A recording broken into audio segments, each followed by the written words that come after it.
नमस्ते। एक सवाल है, क्या किसी समाज में काम का बंटवारा जन्म से तय होना चाहिए या फिर हमारी अपनी पसंद से? आज हम एक ऐसे ही विचार को समझने जा रहे हैं जो न सिर्फ जाति व्यवस्था की एक तीखी आलोचना करता है, बल्कि एक बेहतर समाज की नींव भी रखता है।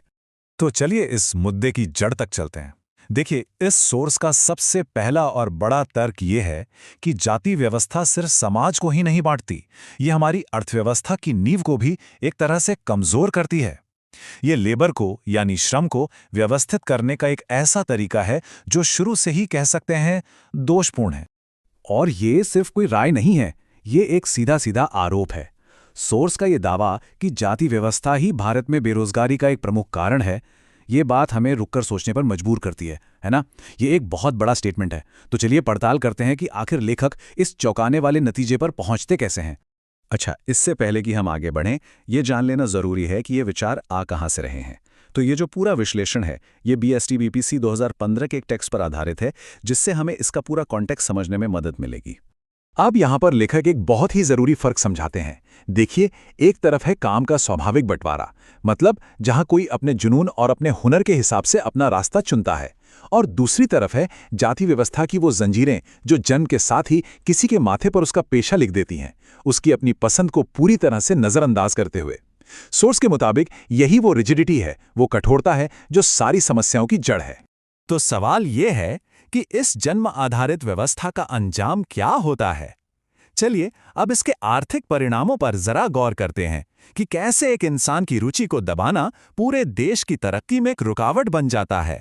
ये एक तरह का दुष्चक्र है, एक विशेष साइकिल। सोचकर देखिए। स्टेप 1, पेशा जन्म से तय हो गया।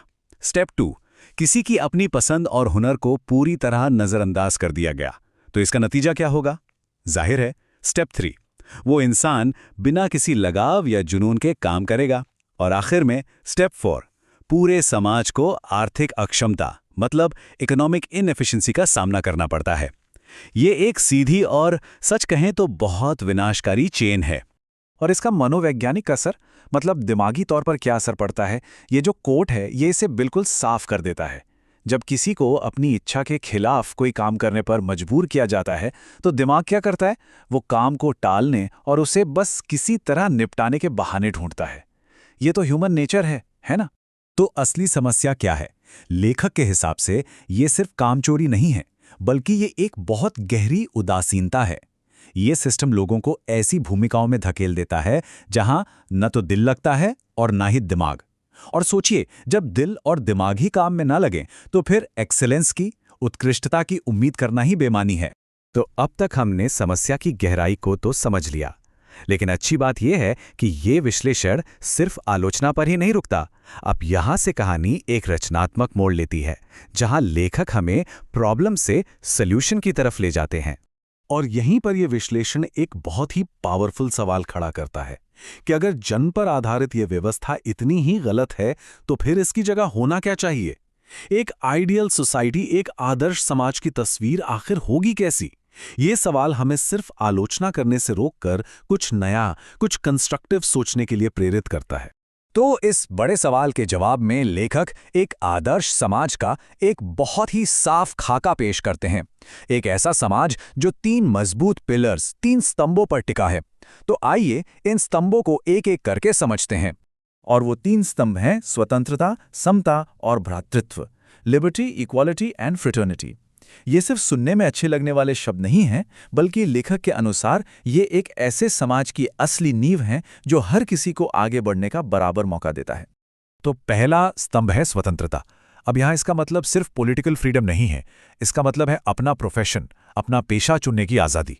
और इसका ये भी मतलब है कि समाज में इतनी मोबिलिटी, इतनी गतिशीलता हो कि कोई भी इंसान अपनी जाति की परवाह किए बिना सिर्फ अपनी काबिलियत के दम पर टॉप तक पहुंच सके। दूसरा स्तंभ है समता, यानी सच्ची समानता। और यह भी सिर्फ कानून के सामने बराबरी की बात नहीं है, इसका कहीं ज्यादा गहरा मतलब है। मतलब ये पक्का करना कि समाज में हर एक व्यक्ति के पास आगे बढ़ने के लिए जरूरी साधन और मौके हों, ताकि कोई भी पीछे न छूट जाए। और फिर आता है तीसरा और शायद सबसे पावरफुल स्तंभ, भ्रातृत्व, यानी भाईचारा। लेखक के लिए ये सिर्फ एक अच्छी सी फीलिंग नहीं है, बल्कि यही समाज का असली रूप है। और वो इससे भी एक कदम आगे जाकर कहते हैं कि सच्चा लोकतंत्र असल में भाईचारे के अलावा और कुछ है ही नहीं। और इस बात को समझाने के लिए एक बहुत ही शानदार मेटाफर का इस्तेमाल किया गया है। लेखक कहते हैं कि भाईचारा कैसा होना चाहिए? दूध और पानी के मिश्रण जैसा, जहां दोनों चीजें ऐसे घुल मिल जाएं कि उन्हें अलग करना नामुमकिन हो। ये एक अटूट एकता का, एक इनसेपरेबल यूनिटी का प्रतीक है। भाईचारे की यही सोच हमें इस विश्लेषण के आखिरी और सबसे गहरे विचार की ओर ले जाती है, और वो है लोकतंत्र की एक बिल्कुल नई परिभाषा। लेखक के लिए डेमोक्रेसी सिर्फ वोट डालने या सरकार चुनने तक ही सीमित नहीं है। यहाँ पर लेखक लोकतंत्र की दो तस्वीरों में एक बहुत बड़ा फर्क दिखाते हैं। एक तरफ है लोकतंत्र सिर्फ एक शासन की प्रणाली के रूप में, एक सिस्टम ऑफ गवर्नेंस, लेकिन दूसरी और कहीं ज्यादा गहरी तस्वीर में लोकतंत्र है जीने का एक तरीका, एक ऐसी कलेक्टिव लाइफ जो साझा अनुभवों और आपसी सम्मान पर टिकी हो। तो ये जीता जागता लोकतंत्र असल में दिखता कैसा है? ये एक तरह की कलेक्टिव लिविंग है, ये साझा अनुभवों का आदान प्रदान है, और सबसे बढ़कर ये अपने साथियों के लिए एक सम्मान की भावना है।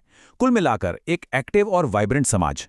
और आखिर में ये पूरा विश्लेषण हमें इस एक बड़े सवाल के साथ छोड़ जाता है कि क्या लोकतंत्र सिर्फ एक राजनीतिक सिस्टम है जिसके लिए हम वोट करते हैं, या फिर ये एक ऐसा जीवन है जिसे हम सब मिलकर हर दिन अपने व्यवहार और आपसी सम्मान से बनाते हैं? ये एक ऐसा सवाल है जो इस पूरी चर्चा का सार है, और इस पर सोचना वाकई बहुत जरूरी है।